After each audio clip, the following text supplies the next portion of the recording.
Hello, I'm Kathy, and welcome. It's Unexplainable time. I share these once in a while. I'm going to take my socks off. It's hot out here, actually.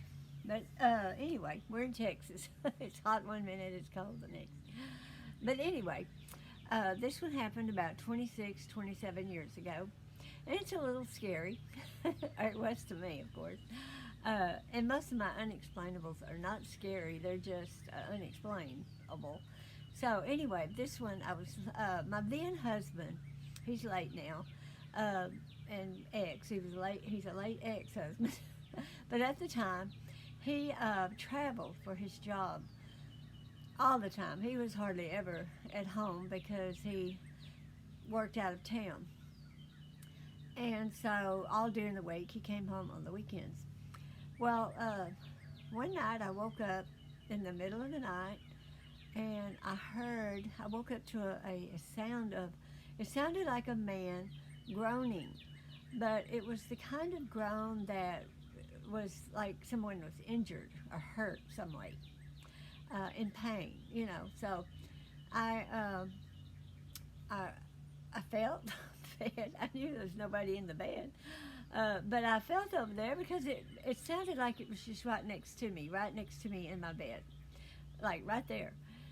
But nobody was there. So I get up and I think, well, gosh, I don't want somebody to be hurt. But believe me, we lived out in the middle of nowhere. Nowhere. There was not street lights. There were no houses around.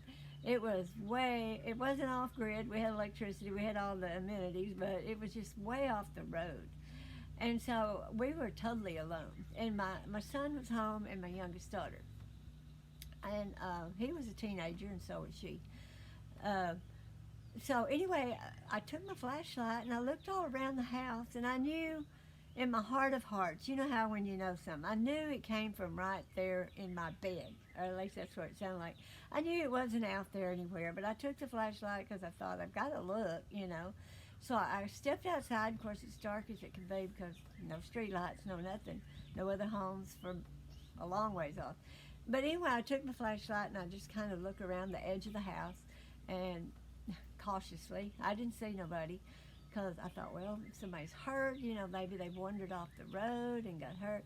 But two, it was that still, I knew it was right there in the bed with me. That's what it sounded like. So, though, you just reach for straws. You're just trying to make sense of it. Well, anyway, I come back on in the house, and by the time I got back into my bedroom, I could hear my son stirring around in his bedroom.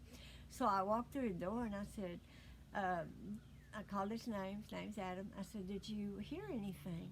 And he said, yeah. Now, he wasn't up walking around. He was just sitting up in his bed. And I said, I didn't want to feed him, what I thought it was or nothing because I didn't know. But I wanted to know what it sounded like to him, so I didn't tell him what I heard. I just said, did you hear a noise? And he said, yes, I did. And I said, well, what did it sound like to you? And I wanted to know if it sounded like it did to me. And he said, well, it sounded like a groan, like a man groaning in pain or something. And I said, well, where did it sound like it was coming from? And he said, right here at the foot of my bed. And so we were just scratching our head like, what is this? But we didn't hear it no more, so I bade him goodbye. My daughter, she never stirred. She's in the next bedroom, and she didn't hear anything. So I went on back to bed. He went on back to sleep, and that was the end of it. But to this day, we both still talk about it. Sometimes we say, what in the world could that have been? So we come to the conclusion that it was an unexplainable. We don't know. But thank you for watching. I appreciate you all. I love you all. Okay? Bye-bye.